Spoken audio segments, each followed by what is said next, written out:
1658년 겨울, 경덕궁 깊은 곳에서 한 남자가 아버지의 침상 앞에 조용히 서 있었습니다. 차가운 바람이 창문 틈새로 스며들고 촛불이 흔들리며 그의 얼굴에 기이한 그림자를 드리웠습니다. 그 남자는 바로 광해군이었습니다.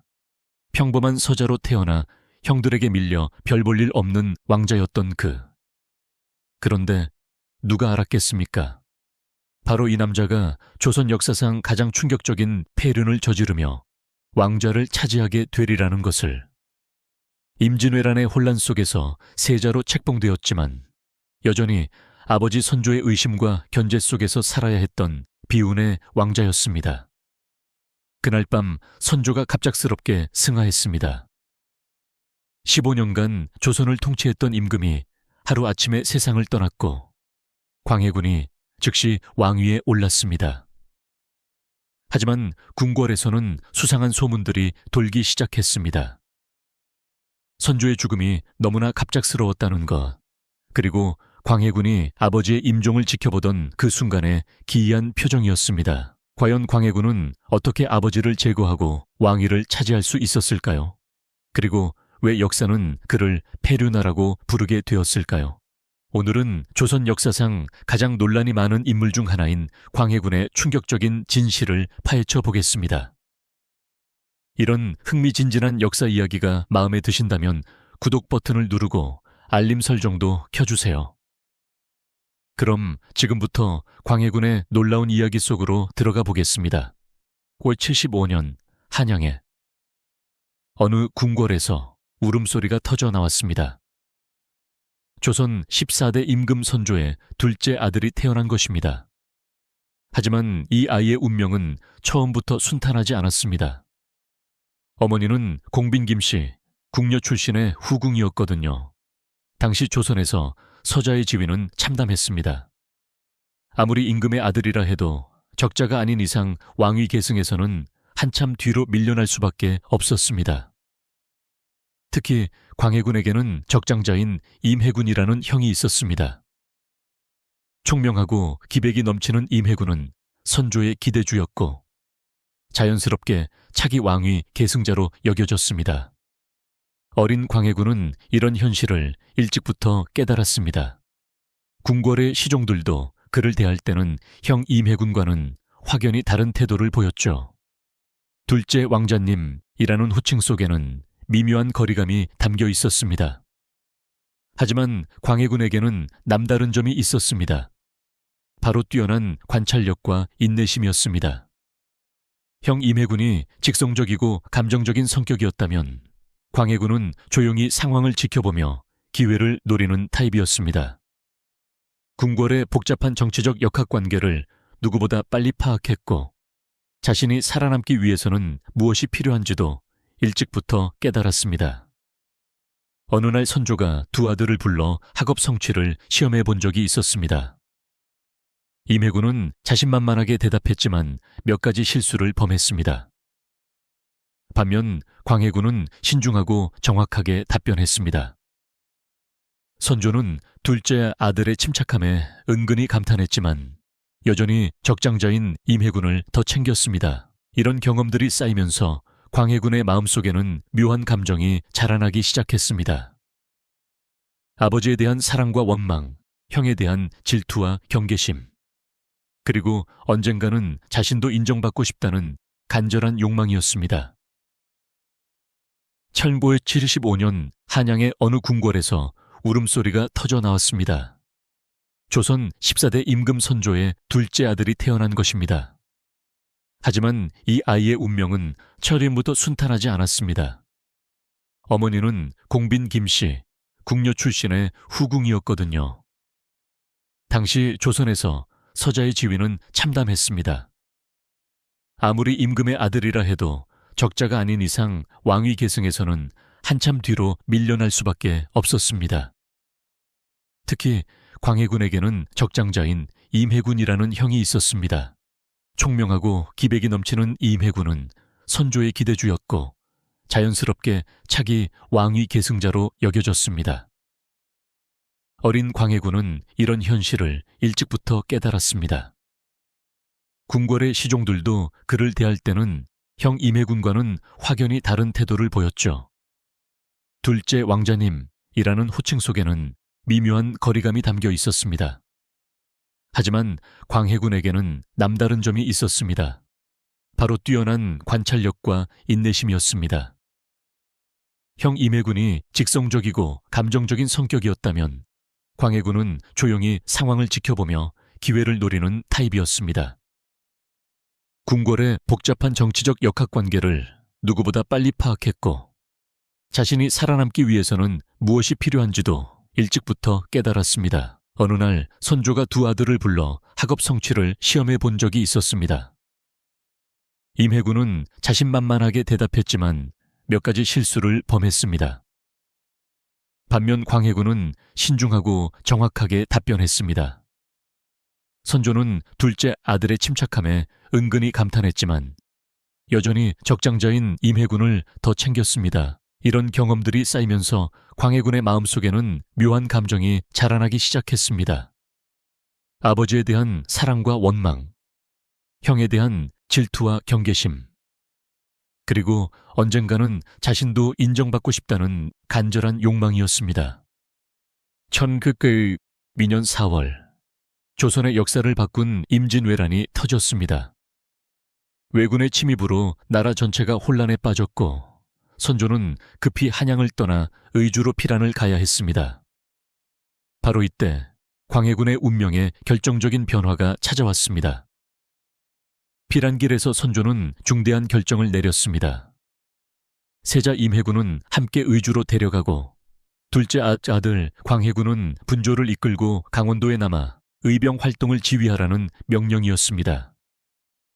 표면적으로는 백성들을 안심시키고 의병을 규합하기 위한 조치였지만 실제로는 혹시 모를 상황에 대비해 왕자들을 분산 배치한 것이었습니다. 7세의 광해군에게는 이것이 인생 최대의 기회였습니다. 처음으로 아버지와 형의 그림자에서 벗어나 독립적인 역할을 맡게 된 것이죠. 하지만 동시에 엄청난 위험도 따랐습니다.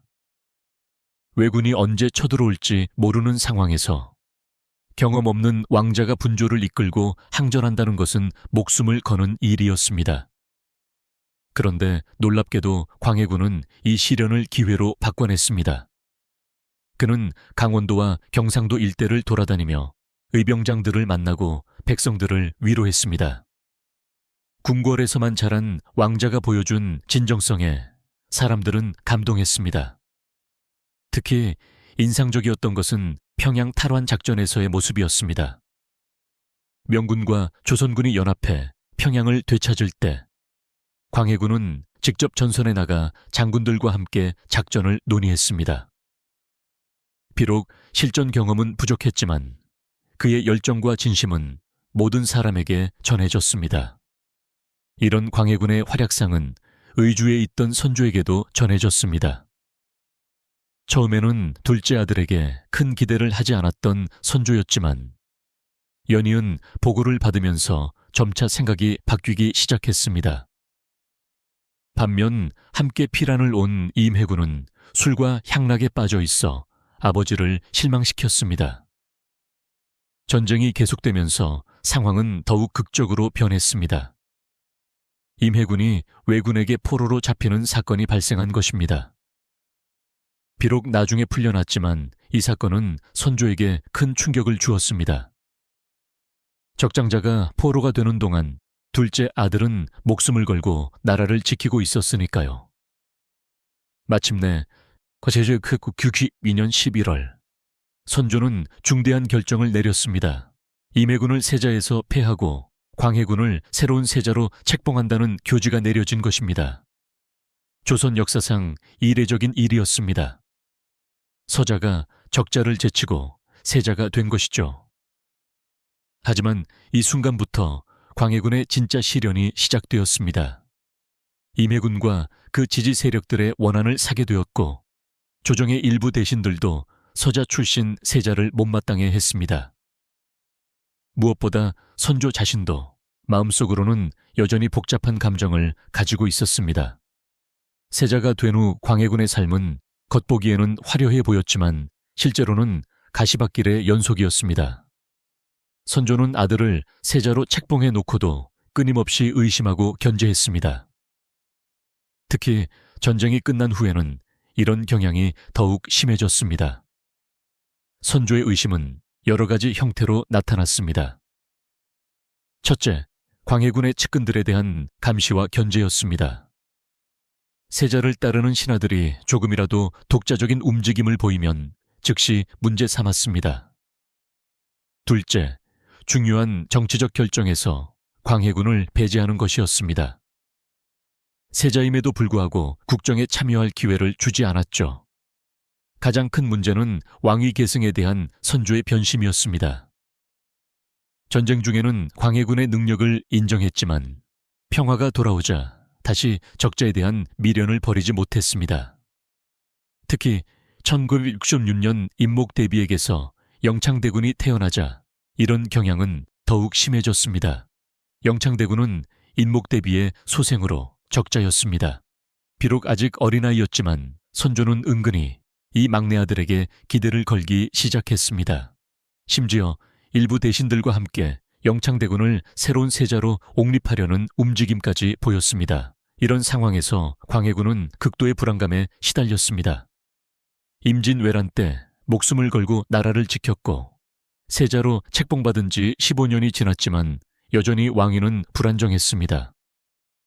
더욱이 아버지가 자신을 의심하는 눈빛으로 바라보는 것을 매일 느껴야 했습니다. 광해군은 이런 상황을 타개하기 위해 나름의 대책을 세웠습니다.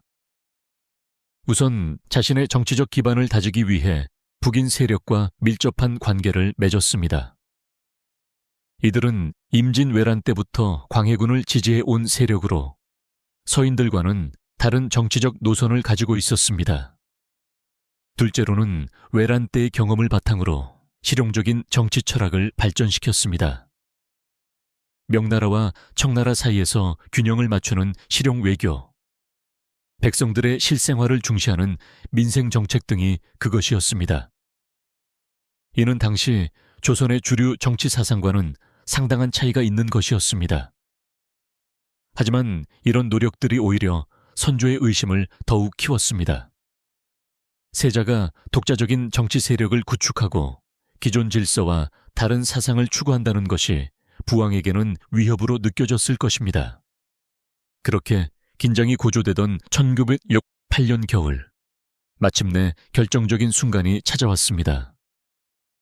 선조의 건강이 급격히 악화되기 시작한 것입니다. 오랜 전쟁의 피로와 스트레스로 몸과 마음이 지쳐있던 선조는 갑작스럽게 병상에 눕게 되었습니다. 궁궐안은 긴장감으로 가득 찼습니다. 왕위 계승을 둘러싼 암투가 표면 위로 드러나기 시작한 것이죠. 한쪽에서는 광해군과 북인 세력이, 다른 한쪽에서는 영창대군을 지지하는 서인 세력과 인목대비가 서로를 견제했습니다. 선조의 병세가 깊어질수록 광해군은 더욱 절박해졌습니다.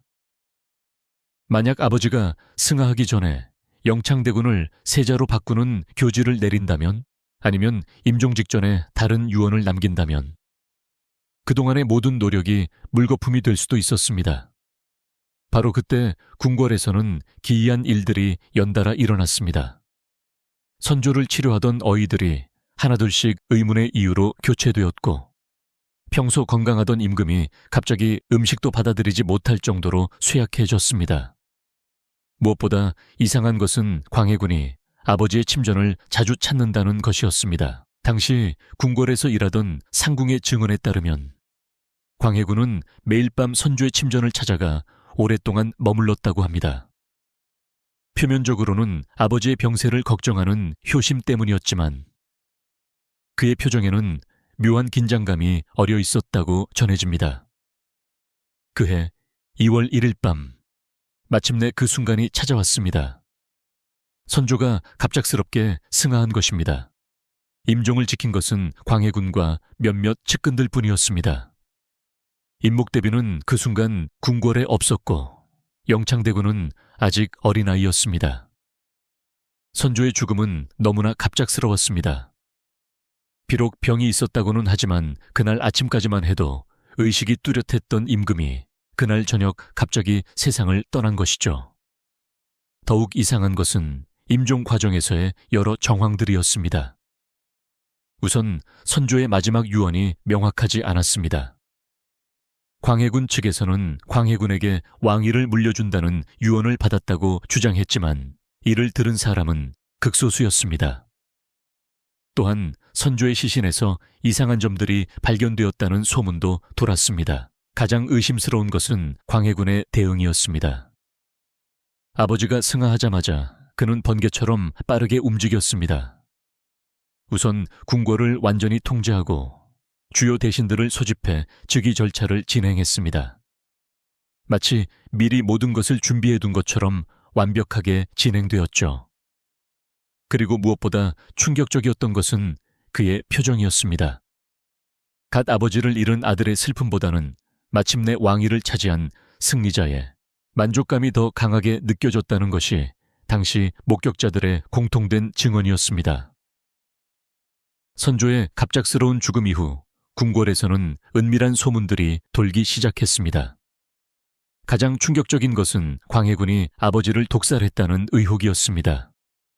물론 이는 공개적으로 거론될 수 있는 이야기가 아니었지만 궁궐의 여러 정황들이 이런 의심을 뒷받침하고 있었습니다.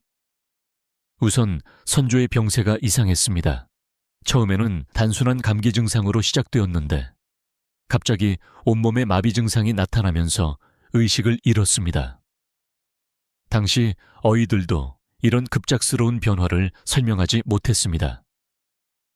특히 평소 건강했던 임금이 며칠 만에 생명을 잃는다는 것은 의학상으로도 매우 드문 일이었습니다. 둘째로는 치료 과정에서의 의문점들이었습니다. 광해군이 직접 아버지의 치료진을 구성했는데 평소 선조를 담당하던 경험 많은 어이들 대신 자신의 측근들을 중용했습니다. 또한 선조가 복용하던 약재들이 갑자기 바뀌었다는 증언도 있었습니다. 가장 의심스러운 것은 광해군의 행동이었습니다. 아버지의 병세가 위중해지자 그는 거의 매일 밤 침전을 찾았습니다. 표면적으로는 효심으로 보였지만 그가 가져오던 특별한 보양식이나 약재들이 문제였습니다. 이런 것들을 선조가 복용한 후에 병세가 더욱 악화되었다는 것이 여러 증언을 통해 확인되었습니다. 더욱 놀라운 것은 당시 궁궐에서 일어난 인사 이동이었습니다. 선조의 임종을 앞두고 광해군은 자신의 측근들을 핵심 보직에 배치했습니다. 특히 선조의 침전을 관리하던 상궁과 내시들이 대거 교체되었는데 이들은 모두 광해군에게 충성을 맹세한 사람들이었습니다. 하지만 이 모든 의혹들을 뒷받침할 결정적인 증거는 없었습니다. 당시 검시 제도도 제대로 갖춰지지 않았고 설령 독살의 증거가 있다 하더라도 이를 공개적으로 거론하는 것은 불가능했습니다. 새로 즉위한 임금에 대한 반역죄가 될 수 있었거든요. 그렇다면 과연 진실은 무엇일까요? 후세의 역사가들은 여러 가설을 제시했습니다. 첫 번째는 실제로 독살이 있었다는 설입니다. 광해군이 왕위 계승에서 밀려날 위기감을 느껴 극단적인 수단을 선택했다는 것이죠. 두 번째는 독살은 없었지만 의도적으로 치료를 방해했다는 설입니다. 선조가 회복될 가능성을 차단하기 위해 잘못된 치료를 하도록 유도했거나 치료 자체를 지연시켰다는 것입니다. 세 번째는 단순히 기회를 이용했다는 설입니다. 선조가 자연스럽게 병에 걸리자 이를 왕위 계승의 기회로 활용했다는 것이죠. 적극적으로 해를 가하지는 않았지만 회복을 돕지도 않았다는 해석입니다. 어떤 설이 맞는지는 여전히 논란이 있습니다. 하지만 분명한 것은 광해군이 아버지의 죽음을 통해 큰 이득을 얻었고 그 과정에서 여러 의심스러운 행동을 보였다는 것입니다. 선조가 승하한 바로 그날 광해군은 즉시 왕위에 올랐습니다. 정상적인 절차라면 여러 단계의 의식과 준비 기간이 필요했지만 그는 이 모든 것을 생략하고 즉위를 강행했습니다. 이유는 간단했습니다. 시간이 지날수록 반대 세력이 결집할 가능성이 높았기 때문입니다.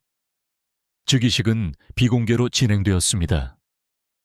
참석한 사람은 광해군의 핵심 측근들과 북인 계열의 일부 대신들 뿐이었습니다. 임목대비는 물론이고 영창대군도 참석하지 못했습니다. 심지어 조선왕조 역사상 가장 간소한 즉위식이라는 비판을 받을 정도였습니다. 하지만 광해군에게는 그럴 여유가 없었습니다. 왕위에 오르자마자 그가 가장 먼저 한 일은 잠재적 경쟁자들을 제거하는 것이었습니다. 첫 번째 타겟은 당연히 영창대군이었습니다. 영창대군은 당시 겨우 8살에 불과한 어린아이였습니다. 하지만 광해군에게는 그 나이가 중요하지 않았습니다. 적장자라는 지위만으로도 충분히 위험한 존재였으니까요. 더욱이 영창대군을 중심으로 서인 세력이 결집할 가능성도 있었습니다. 광해군은 교묘한 방법을 사용했습니다. 직접 영창대군을 해치지는 않고 그 주변 인물들을 하나씩 제거해 나간 것입니다. 우선 영창대군의 외할아버지인 김제남을 영모죄로 몰아 처형했습니다. 이어서 영창대군을 지지하던 서인 계열의 대신들도 여러 죄목으로 유배하거나 처형했습니다. 가장 충격적이었던 것은 인목대비에 대한 처우였습니다. 그녀는 선조의 계비이자 영창대군의 생모였기 때문에 광해군에게는 가장 위험한 인물이었습니다. 광해군은 인목대비를 서궁에 유폐시키고 폐모론을 제기했습니다. 자신의 어머니가 아니긴 하지만 아버지의 정비를 폐한다는 것은 전례 없는 일이었습니다. 이런 과격한 조치들에 대해 조정에서는 반발이 일었습니다. 특히 서인 계열의 대신들은 강력하게 반대했습니다. 하지만 광해군은 이미 모든 준비를 마친 상태였습니다. 북인들이 조정의 핵심 요직을 장악하고 있었고 반대파들은 영모죄라는 무서운 죄목으로 언제든 제거될 수 있었습니다. 가장 비극적인 순간은 1914년에 찾아왔습니다. 광해군은 마침내 영창대군을 강화도로 유배 보낸 후 죽음에 이르게 했습니다. 공식적으로는 병사라고 발표되었지만 실제로는 의도적인 살해였다는 것이 정설입니다. 겨우 14살의 아흥자, 어린 왕자가 권력투쟁에 희생양이 된 것입니다. 이 사건으로 광해군에 대한 비판 여론이 폭발했습니다. 아무리 왕위를 지키기 위한 정치적 필요성이 있다 하더라도 어린 조카를 죽이는 것은 인륜을 벗어난 일이었기 때문입니다. 페류나라는 오명이 본격적으로 광해군을 따라다니기 시작한 것도 바로 이때부터였습니다. 하지만 광해군의 15년 치세를 단순히 페류나의 폭정으로만 규정하기는 어렵습니다. 그는 왕위 찬탈과 관련된 잔혹함과는 별개로 상당히 진보적이고 실용적인 정치를 펼쳤기 때문입니다. 우선 광해군이 가장 주력한 것은 임진왜란으로 파괴된 나라의 재건이었습니다. 전쟁으로 인해 궁궐은 불타고 백성들은 유리걸식하는 상황에서 그는 파격적인 복구 정책을 추진했습니다. 특히 창덕궁과 창경궁의 재건은 그의 대표적인 업적 중 하나였습니다. 하지만 더욱 놀라운 것은 그의 외교 정책이었습니다. 당시 동아시아는 명나라가 쇠퇴하고 청나라가 부상하는 격변의 시기였습니다. 기존의 조선 왕조는 명나라에 대한 의리를 중시하는 사대주의 정책을 고수했지만 광해군은 현실주의적 접근을 택했습니다. 그는 이른바 중립 외교를 추진했습니다. 명나라와 청나라 사이에서 어느 한쪽에 완전히 치우치지 않고 조선의 실익을 최대화하는 정책이었습니다. 표면적으로는 명나라에 대한 의리를 지키는 척하면서도 실제로는 청나라와도 비밀리의 교류를 유지했습니다. 이런 정책은 당시로서는 매우 파격적인 것이었습니다. 조선의 지배층 대부분은 명나라에 대한 의리를 절대적 가치로 여겼기 때문입니다. 하지만 광해군은 의리보다는 백성들의 생존과 국가의 안전을 우선시했습니다. 실제로 이런 정책은 상당한 성과를 거두었습니다. 정유재란 이후 조선은 더 이상 전쟁에 휘말리지 않았고 백성들은 평화로운 삶을 누릴 수 있었습니다. 또한 명나라와 청나라 양쪽에서 경제적 이익도 얻을 수 있었습니다. 내정에서도 광해군은 독특한 정책들을 펼쳤습니다. 그는 양반들의 토지 겸병을 제한하고 농민들의 부담을 덜어주는 정책을 추진했습니다. 또한 상공업을 장려하여 경제 발전에도 힘썼습니다. 특히 주목할 만한 것은 그의 인재 등용 정책이었습니다. 기존의 문벌 위주 인사에서 벗어나 실력 있는 인재를 적극적으로 발탁했습니다. 심지어 신분이 낮은 사람이라도 능력만 있으면 중용했습니다. 이는 조선의 전통적인 신분제에 도전하는 혁신적인 정책이었습니다. 하지만 이런 개혁 정책들이 오히려 광해군의 발목을 잡았습니다. 기존의 기득권 세력들, 특히 서인 계열의 양반들은 자신들의 이익이 침해받는다고 느꼈습니다. 또한 명나라에 대한 배신으로 여겨지는 외교 정책에도 강하게 반발했습니다. 더욱 문제가 된 것은 광해군의 통치 스타일이었습니다. 그는 매우 독단적이고 권위주의적인 면이 있었습니다. 자신의 정책에 반대하는 신하들을 가혹하게 처벌했고 언론 통제도 심했습니다. 이런 모습들이 폭군이라는 이미지를 만들어낸 것입니다. 광해군 치세 후반에 들어서면서 여러 문제점들이 표면화되기 시작했습니다. 우선 경제적인 어려움이 심각해졌습니다. 궁궐 재건과 각종 토목 사업에 막대한 예산이 투입되면서 국가 재정이 악화되었습니다. 이는 결국 백성들의 세금 부담 증가로 이어졌습니다. 더욱 심각한 것은 정치적 갈등의 심화였습니다. 북인 세력 내부에서도 분열이 일어났고 서인들의 반발은 점점 조직화되어 갔습니다. 특히 영창대군 살해 사건은 많은 사람들에게 충격을 주었고 광해군에 대한 여론이 악화되는 계기가 되었습니다. 국제정세의 변화도 광해군에게 불리하게 작용했습니다. 청나라가 명나라를 압박하면서 조선도 선택의 기로에 서게 되었습니다.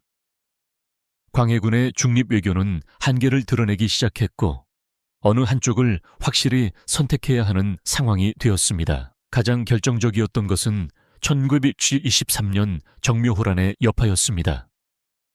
이 전쟁에서 조선이 애매한 태도를 보이자 명나라도 청나라도 조선을 믿지 못하게 되었습니다. 특히 명나라 황제가 조선의 배신을 공개적으로 비난하면서 국내에서도 광해군에 대한 비판 여론이 폭발했습니다. 이런 상황에서 서인 세력들은 마침내 반정을 결심했습니다. 이들의 핵심 인물은 이귀, 김유, 이괄, 김자점 등이었습니다. 이들은 모두 광해군 치세 동안 소외되었던 인물들로 정권 탈환에 대한 강한 의지를 가지고 있었습니다. 반정 세력들이 내세운 명분은 명확했습니다. 첫째, 광해군의 폐륜 행위를 응징한다는 것이었습니다. 아버지를 독살하고 조카를 살해한 폐영무도한 임금을 제거한다는 것이죠. 둘째, 명나라에 대한 의리를 회복한다는 것이었습니다. 사대주의 외교로 돌아가서 조선의 정통성을 회복하겠다는 것입니다. 63년 3월 12일, 마침내 인조 반정이 일어났습니다. 반정 세력들은 광해군이 창덕궁에서 잠든 틈을 타서 궁궐을 포위했습니다. 사전에 철저하게 준비된 계획이었기 때문에 저항다운 저항도 받지 못했습니다. 광해군은 잠에서 깨어 자신이 처한 상황을 파악했을 때 이미 모든 것이 끝난 후였습니다. 그의 측근들은 모두 도망가거나 항복했고 북인 세력들도 일시에 붕괴되었습니다. 15년간 조선을 통치했던 임금이 하루아침에 몰락한 것입니다. 반정 세력들이 광해군을 폐위시키고 능해군, 인조을 새로운 임금으로 추대하는 과정은 매우 신속했습니다. 그들은 광해군의 폐위 교서를 발표하면서 그의 죄목을 나열했습니다. 그 중에서도 가장 강조된 것은 선조 독살 의혹과 영창대군 살해 사건이었습니다. 폐위된 광해군은 강화도로 유배되었습니다. 한때 조선의 절대 권력자였던 그가 이제는 죄인의 몸이 되어 외딴 섬으로 쫓겨간 것입니다. 유배지에서의 그의 삶은 처참했습니다. 강화도의 작은 초가집에서 광해군은 나머지 생을 보내야 했습니다. 과거에 화려했던 궁궐 생활과는 천지 차이였습니다. 그를 시중드는 사람도 최소한에 그쳤고 외부와의 연락도 차단되었습니다. 더욱 고통스러웠던 것은 정신적인 괴로움이었습니다. 자신이 평생에 걸쳐 이루어 놓은 모든 것들이 하루아침에 무너진 현실을 받아들이기 어려웠을 것입니다. 특히 자신의 정책들이 모두 부정되고 페류나라는 오명을 뒤집어 쓴 것에 대한 분노와 절망감이 컸을 것입니다. 광해군은 유배지에서 18년을 보냈습니다. 그 긴 시간 동안 그는 자신의 과거를 돌아보며 많은 생각에 잠겼을 것입니다. 과연 자신의 선택들이 옳았는지, 다른 방법은 없었는지 끝없이 자문했을 것입니다. 641년 8월 7일, 광해군은 마침내 67세의 나이로 세상을 떠났습니다. 죽는 순간까지 그는 자신의 무죄를 주장했다고 전해집니다. 특히 선조 독살 의혹에 대해서는 끝까지 부인했습니다.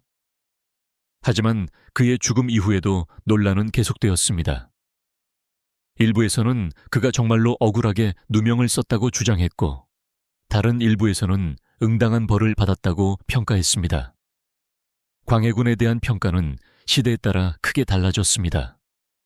조선 후기에는 주로 페륜화나 폭군으로 기억되었지만 현대에 들어서는 상당히 다른 시각에서 재평가받고 있습니다. 현대 역사학자들은 광해군의 정치를 두 부분으로 나누어 봅니다. 첫째는 왕위 찬탈과 관련된 부분으로 이는 여전히 비판의 대상입니다. 선조 독살 의혹이나 영창대군 살해 등은 어떤 이유로든 정당화하기 어려운 일들입니다. 하지만 둘째, 그의 실제 정치와 정책들은 상당히 긍정적으로 평가받고 있습니다. 특히 실용주의적 외교 정책은 당시로서는 매우 선진적인 것이었습니다. 만약 그의 정책이 계속되었다면 조선의 역사가 달라졌을 수도 있다는 평가까지 나오고 있습니다. 또한 그의 내정 개혁도 재평가받고 있습니다. 신분제의 경직성을 완화하고 실력주의를 도입하려 했던 시도들은 매우 진보적인 것이었습니다. 비록 완전히 성공하지는 못했지만 조선 사회 변화의 선구자 역할을 했다는 평가입니다. 결국 광해군은 복합적인 인물이었습니다. 권력을 위해 수단과 방법을 가리지 않았던 냉혹한 정치가였지만 동시에 시대를 앞서간 개혁가이기도 했습니다. 그의 삶은 권력의 양면성과 정치의 복잡성을 보여주는 대표적인 사례라고 할 수 있습니다. 광해군의 이야기는 우리에게 많은 것을 생각하게 합니다. 우선 권력이 인간을 어떻게 변화시킬 수 있는지를 보여줍니다. 처음에는 나라를 위해 헌신했던 젊은 왕자가 권력을 차지하기 위해 폐륜까지 저지르는 인물로 변해간 것입니다. 또한 정치에서 명분과 실리 사이의 갈등도 보여줍니다. 광해군의 실용주의 정책들은 객관적으로는 조선에게 유리했지만 당시의 가치관으로는 받아들여지기 어려운 것들이었습니다. 옳고 그름의 기준이 시대에 따라 달라질 수 있다는 것을 알 수 있습니다. 무엇보다 역사는 승리자가 쓴다는 진리를 확인할 수 있습니다. 광해군은 오랫동안 페륜화로만 기억되었지만 시간이 지나면서 그의 긍정적인 면들도 재조명받고 있습니다. 역사적 인물을 평가할 때는 항상 다각적인 관점이 필요하다는 교훈을 줍니다. 현대를 살아가는 우리도 광해군의 이야기에서 배울 점이 있습니다. 목적을 위해 수단을 정당화하는 것의 위험성, 권력에 취해 인간성을 잃지 않는 것의 중요성, 그리고 시대 변화에 적응하면서도 기본적인 도덕성은 지켜야 한다는 것입니다. 광해군, 그는 분명히 조선 역사상 가장 복잡하고 논란이 많은 인물 중 하나입니다. 페륜화인가, 개혁가인가? 아마도 그는 둘 다였을 것입니다. 바로 그 복잡성문에 400여 년이 지난 지금도 우리는 그의 이야기에 주목하게 되는 것입니다. 오늘 이야기가 흥미로우셨다면 구독과 좋아요 부탁드리고 다음에는 또 다른 놀라운 역사 인물의 이야기로 찾아뵙겠습니다. 시청해 주셔서 감사합니다.